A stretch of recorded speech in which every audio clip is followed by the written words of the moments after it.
and to getting out of relationships that are unhealthy.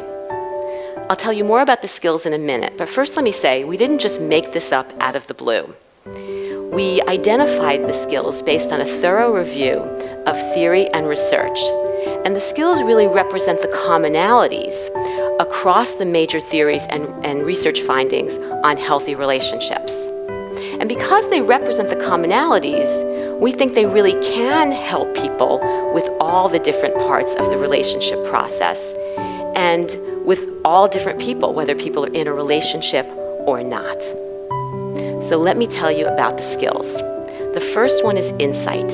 Insight is about awareness and understanding and learning.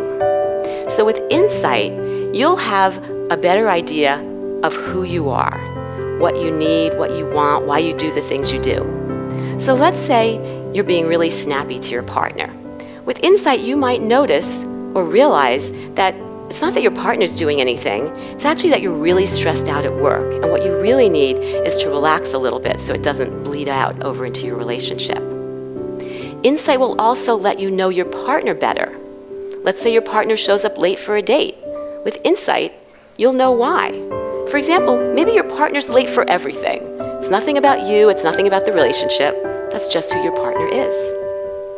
With insight, you'll be able to anticipate the positive and negative consequences of your behavior. For example, you'll know that if you send that nasty text, it's not going to go well. Maybe you better make a phone call instead. With insight, you'll be able to learn from your mistakes in ways that allow you to behave differently in the future. So maybe you'll recognize that you're the kind of person who tends to jump in really quickly. You get wrapped up in the romance of things, and then things don't go well. So you might be able to say, well, you know what, the next time, I'm just going to take things a little more slowly and not repeat the same mistake. And with insight, you'll have a better understanding about what's really right for you in a relationship. Maybe you're the kind of person who really needs a monogamous relationship. You're not okay with your partner seeing other people. Or maybe you'll realize it's just the opposite, that you're not ready to settle down and you need a partner who's okay with that. So that's insight. The second skill is mutuality. Mutuality is about knowing that both people have needs and that both sets of needs matter. With mutuality, you'll be able to convey your own needs in a clear, direct fashion that increases the likelihood that you'll get them met. So let's say you have to go to a really stressful family event and you'd like your partner to be there with you. You might say directly, you know, this is going to be stressful for me. I'd really love for you to be there. You'll be a good buffer for me. Is there any way you can clear your schedule to come with me? With mutuality, you'll be willing to meet your partner's needs as well. Let's say you know that your partner really likes to go to the gym first thing in the morning. It makes your partner feel better the rest of the day. Mutuality will let you be willing to support your partner in this, even though you'd really rather have your partner stay home and in bed with you. And mutuality also lets you factor both people's needs into decisions that you make about your relationship. So let's say you get a great job offer that you'd like to take, but you know it means you're going to have to work more, and you know how important it is for both you and your partner to spend time together. With a mutual approach, you might say, you know, I'd really like to take this job. It's really important to me. But I also am concerned about us spending time together. If I promise to protect some time for us, will you be okay with me taking this job? That's a mutual approach to relationships. The third skill is emotion regulation. And emotion regulation is about regulating your feelings in response to things that happen in your relationship.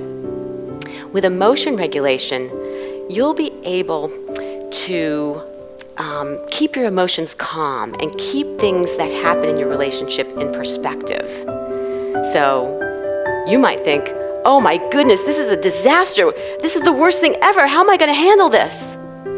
With emotion regulation, you'll think, you know what? I can handle this. This is going to be all right. There's a way to deal with this. I'm going to figure this out. Everything's going to be okay.